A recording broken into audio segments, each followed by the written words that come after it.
So, as you can see in the video, what we are trying to do is that the patient is lying down and we are trying to measure the distance from the umbilicus. So, we are measuring the distance from the umbilicus up to the right flank. So, there is a marking there. Again, from the umbilicus up to the symphysis pubis, we are drawing a line and marking there. We are trying to make the stoma in the right iliac fossa. So, that is how we are proceeding. And this is a stoma template in which there are templates of different sizes are available.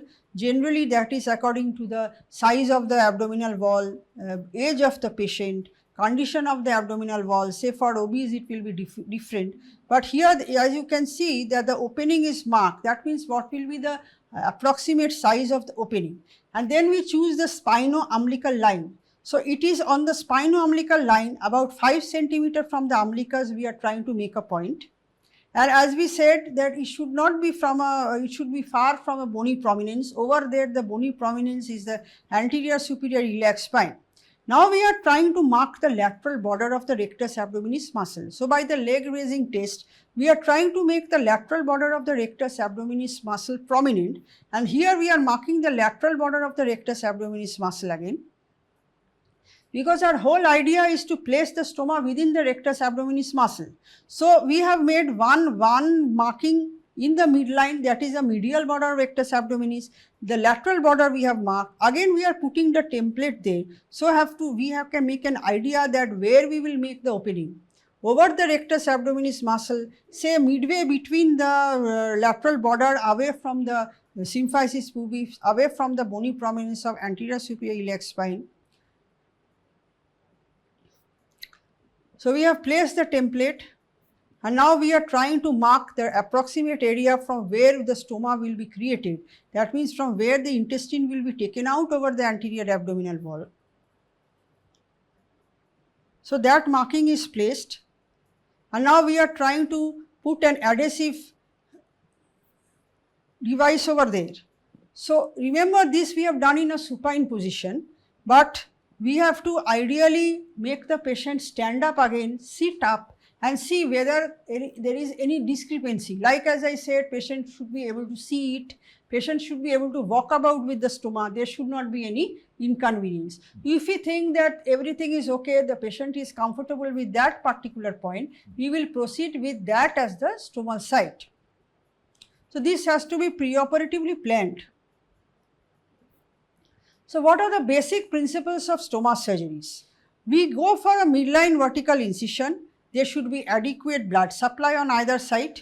There should not be any tension on the mesentery or on the skin, because that will hamper the vascularity of the loop or of the segment of intestine that we are trying to take out. There should not be any infection over the skin at that time. That means we have to avoid any pre-existing infection site.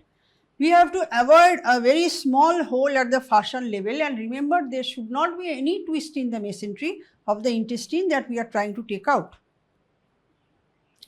So, of the two main varieties of ileostomy and colostomy, the indications of ileostomy are that it protects the distal anastomosis.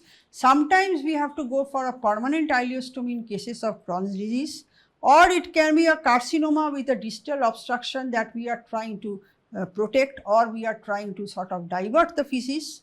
It may be in cases of abdominal trauma with laceration of the intestine or perforation of the intestine, or there may be certain conditions like congenital anomalies like the meconium ileus or the neonatal necrotizing enterocolitis and so on.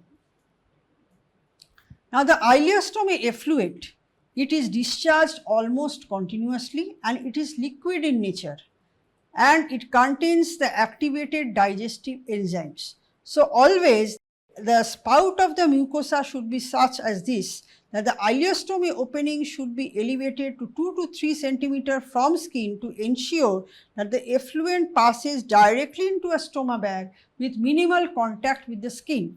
Because if that effluent comes in contact with the skin, then there is chances of skin excoriation, because the digestive enzymes are so strong that they can destroy or cause a skin necrosis. So, the ileum is exerted on itself to form a spout. So, what are the pathophysiological consequences after ileostomy? So it is a colonic diversion. Once we are creating the ileostomy, the colon gets diverted. So the absorptive function of the colon is lost. So what are the pathophysiological consequences after ileostomy? So there is a colonic diversion in which the absorptive function of colon is lost. The normal colon absorbs about 1 to 1.5 liter of water and 100 milliequivalent per liter of sodium, and if need be, it can increase to 5 liter. The patients with ileostomy obligatory sodium loss is 30 to 40 milliequivalent per liter, and a well functioning ileostomy will discharge about 500 ml to 1.2 liter of fluid daily. Consequently, the patients are in state of chronic oliguria, and if we are not careful enough, that the patient will develop dyselectrolytemia. Also, they have lower urinary sodium and potassium, changes in urinary composition with chances of urolithiasis in the form of calcium and urate crystals, and there is also decreased vitamin B12 absorption and bile acid reabsorption. So, the important part of the ileostomy is that the initial few days to weeks, we have to be very careful that the patient does not develop dyselectrolytemia due to the loss of the fluid and does not go into renal failure because of oliguria, and we have to give him plenty of fluids by mouth and also take care of his nutrition. So what are the different types of ileostomy? So it is end ileostomy, loop end ileostomy, split ileostomy, continent ileostomy, and so on. So the most important and common varieties are, one of them is the end ileostomy, that is in conjunction with subtotal or total colectomy for inflammatory bowel disease. Occasionally a temporary end ileostomy and a mucous fistula of the distal end of the bowel are done after resection of a gangrenous segment of the intestine or a perforated cecum when the primary anastomosis is contraindicated. So what are the pitfalls and danger points? Like devascularization of excessive amount of terminal ileum with resultant necrosis and stricture formation of the stoma, or there is an inadequate protrusion or recession of the ileostomy causing a difficulty in fitting the appliance later on in the postoperative period, or it may be an ileocutaneous fistula resulting from a too deep stitch in the seromuscular layer of the ileum while fashioning the ileostomy. Next we come on to the loop ileostomy, which of course is the most common variety of ileostomy that we generally create in our day-to-day surgical practice. So indications are when we temporarily divert the fecal stream to protect a colorectal anastomosis or as a part of initial treatment of severe inflammatory bowel disease. In some cases, it is easier to construct than the end ileostomy, and it allows a better preservation of the blood supply to the ileum.